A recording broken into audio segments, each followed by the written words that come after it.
নমস্কার বন্ধুরা, মৌটিনাস কিচেনে আপনাদের সকলকে স্বাগত। আজকে আপনাদের সাথে দুটি ভিন্ন স্বাদের কাঁচা আমের আমসত্ত্ব রেসিপি শেয়ার করব।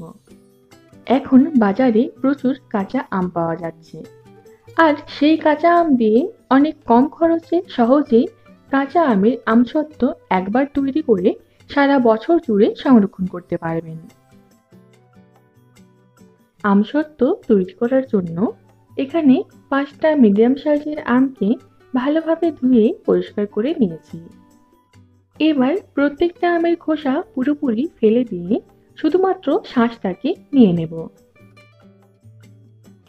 আমের খোসা আর আটি বাদ দিয়ে শাঁসটাকে এইভাবে পাতলা করে কেটে নিয়েছি।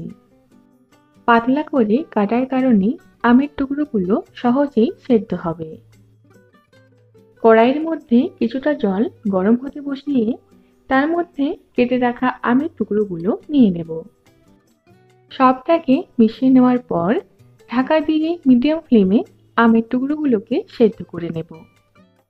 কড়াইয়ে এইভাবে সেদ্ধ করতে প্রায় 10 থেকে 12 মিনিট সময় লাগবে, তবে সব আম সেদ্ধ হতে সমান সময় লাগে না।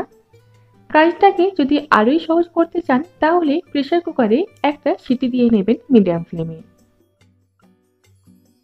প্রায় 10 মিনিটের মাথায় আমের টুকরোগুলো বেশ ভালোভাবে সেদ্ধ হয়ে গেছে, যাতে একটু চাপ দিলেই সহজেই ম্যাশ হয়ে যায় সেরকমই সেদ্ধ করে নিতে হবে। এইবার গ্যাসের ফ্লেম অফ করে দেব, আর একটা হাতার সাহায্যে এইভাবে চাপ দিয়ে কিছু টুকরোকে ম্যাশ করে নেব।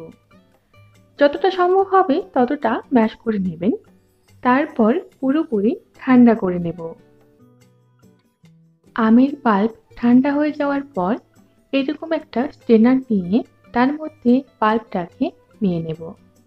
এক হাতে করে আমের পাল্পটা নিয়ে একটা চামচের সাহায্যে এইভাবে চাপ দিয়ে একটা স্মুথ পাল্প বার করে নেব।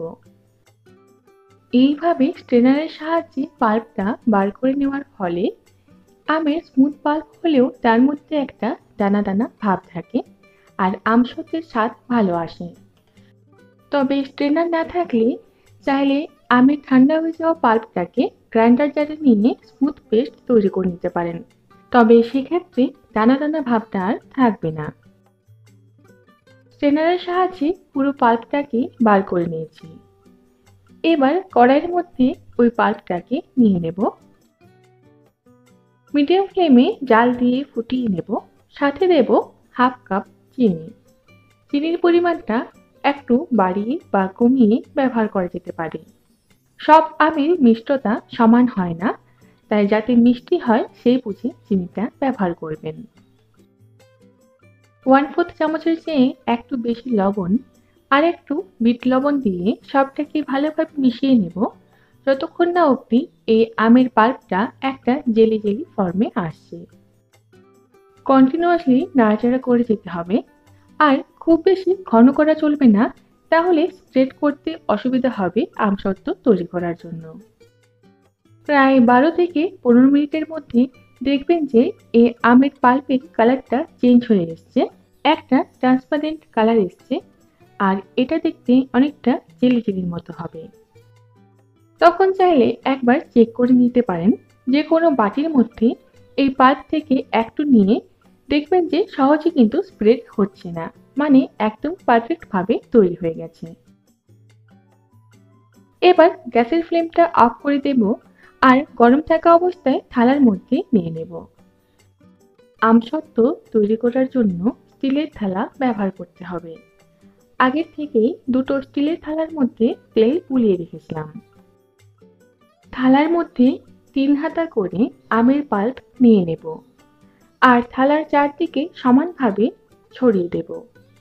থালাটাকে এদিক ওদিক করলে খুব সহজেই দেখবেন যে স্প্রেড হয়ে যাচ্ছে। এক দুবার একটু ট্যাপ করে নেবেন, এতে করে ভেতরে থাকা এয়ার বাবেলগুলো সহজেই বেরিয়ে যাবে। একটা থালার মধ্যে রেডি করে নিয়েছি, আরও একটা থালার মধ্যে একইভাবে রেডি করে নেব। যতটা আমের পাল্প ছিল তার অর্ধেক দিয়ে এইভাবে আমসত্ত্ব তৈরি করে নেব।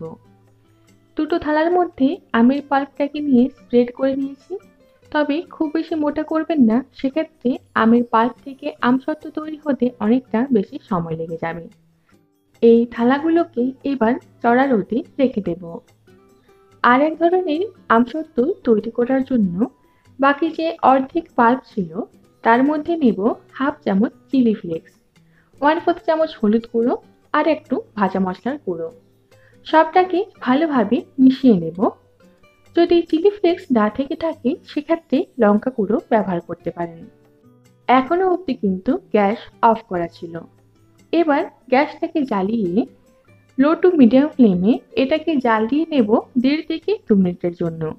খুব বেশিক্ষণ ধরে জাল দিলে বেশি ঘন হয়ে যাবে পাল্পটা, সেক্ষেত্রে আমসত্ত্ব ঠিকমতো করে তৈরি করা যাবে না।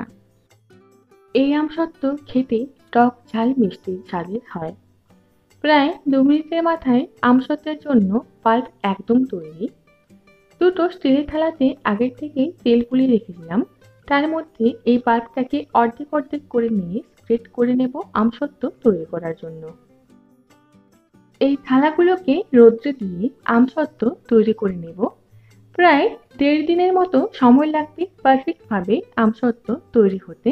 তবে যদি মেঘলা আবহাওয়া থাকে সেক্ষেত্রে যে গ্যাসে রান্না করা হয়, গ্যাসের নিচে যে ফাঁকাটা থাকে তার মধ্যে থালাগুলোকে রেখে দেবেন।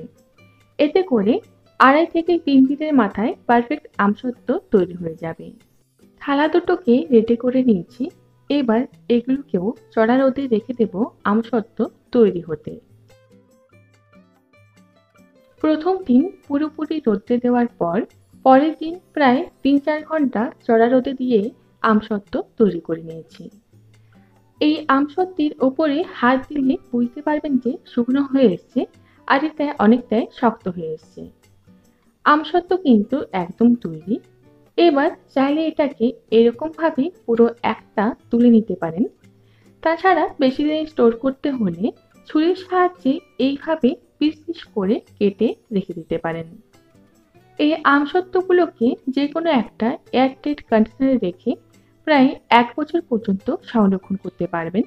আর চাইলে এগুলোকে এয়ারটাইট কন্টেনারে রেখে ফ্রিজে রেখে দিতে পারেন, এতে করে আরো বেশি ভালো থাকবে। এইভাবে কিছু রোল রোল করে নিচ্ছি আর কিছু পিস পিস করে কেটে নেব। আর আমসত্ত্বের থিকনেসটা ঠিক এরকমই হবে। থালা থেকে খুব সহজেই উঠে যাচ্ছে মানে পারফেক্টভাবে আমসত্ত্ব তৈরি। প্রত্যেকটা আমসত্ত্ব একইভাবে তুলে নিয়ে সংরক্ষণ করব। ভিন্ন স্বাদের যে আমসত্ত্বগুলো তৈরি করে রেখেছিলাম সেগুলোকেও একইভাবে তুলে নেব। এই আমসত্ত্বগুলো বাজারে কেনা যে কোনো আমসত্ত্বের স্বাদকে হার মানাবে। এখন বাজারে অনেক কম দামে কাঁচা আম পাওয়া যাচ্ছে। তাছাড়া এই আমসত্ত্ব তৈরি করতে সেরকম কোনো বেশি উপকরণের প্রয়োজনও হয় না। একদম পারফেক্টভাবে এরকম আমসত্ত্ব বাড়িতে তৈরি করতে হলে অবশ্যই আজকে শেয়ার করা টিপসগুলো ফলো করবেন। কাঁচা আম থেকে আমসত্ত্ব তৈরির পদ্ধতি যদি আপনাদের ভালো লেগে থাকে তাহলে ভিডিওটিতে লাইক, কমেন্ট আর শেয়ার করবেন। আমাদের চ্যানেলটিকে অবশ্যই সাবস্ক্রাইব করে রাখুন।